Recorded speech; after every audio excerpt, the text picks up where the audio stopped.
નમસ્કાર.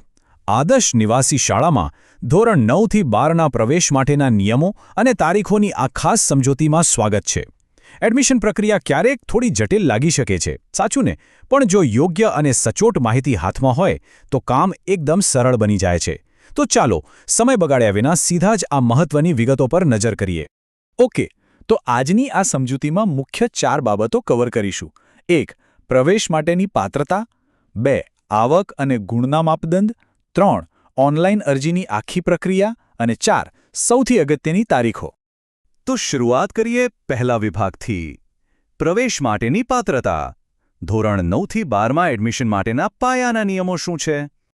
કોઈપણ ફોર્મ ભરતા પહેલા જે સૌથી પહેલી અને મહત્વની વસ્તુ જોઈએ એ છે આવકનું પ્રમાણપત્ર.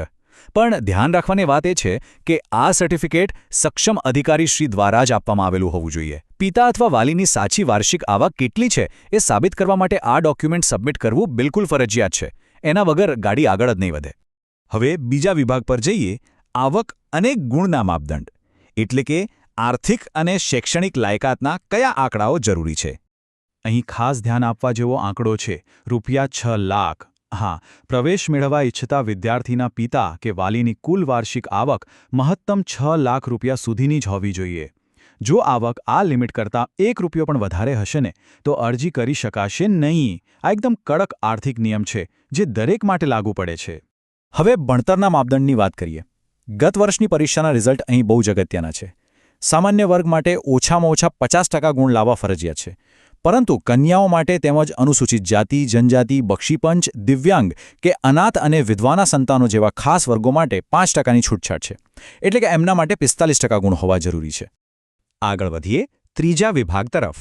ઓનલાઈન અરજી પ્રક્રિયા. ફોર્મ ભરવા માટે કયા સ્ટેપ્સ લેવાના છે તે જોઈએ. આ આખી પ્રોસેસ હવે સંપૂર્ણપણે ડિજિટલ થઈ ગઈ છે, જેના મુખ્ય 4 સ્ટેપ્સ છે.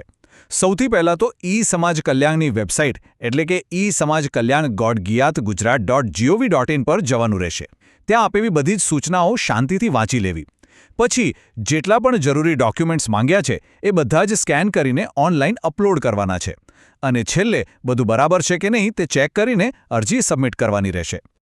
અને અહીંયા એક બહુ જ મોટો અને અગત્યનો નિયમ છે. એકવાર ફોર્મ સબમિટ થઈ ગયું પછી એમાં કોઈ જ સુધારો કે વધારો કરી શકાશે નહીં. એટલે કે ફોર્મ પરમનન્ટલી લોક થઈ જશે. તેથી ફાઇનલ સબમિટ બટન પર ક્લિક કરતા પહેલાં સ્પેલિંગથી લઈને અપલોડ કરેલા ડોક્યુમેન્ટ સુધી બધું જ 2-3 વાર ચેક કરી લેવું ખરેખર ખૂબ જરૂરી છે.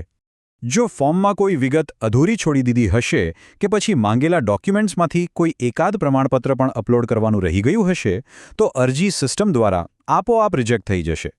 એટલે ફોર્મ મંજૂર કરાવવા માટેની એકમાત્ર શરત એ છે કે સંપૂર્ણ સાચી માહિતી અને તમામ દસ્તાવેજો પ્રોપરલી અપલોડ થયેલા હોવા જોઈએ. હવે આવીએ ચોથા અને અંતિમ વિભાગ પર. મહત્વની તારીખો. આખી પ્રક્રિયાનો ટાઈમલાઈન શું છે? આ ઓનલાઈન પ્રક્રિયા એકદમ કડક ટાઈમટેબલ મુજબ ચાલે છે.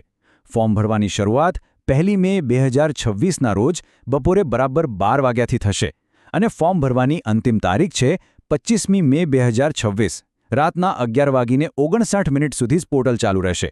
ત્યાર પછી સિસ્ટમ બંધ થઈ જશે અને સરકાર દ્વારા મેરિટ બનાવવાની પ્રક્રિયા શરૂ થશે. એટલે સમયપાલન અહીં સૌથી મોટો ફેક્ટર છે. ફાઇનલ એડમિશન માટેનો સરકારી નિયમ એકદમ સ્પષ્ટ છે.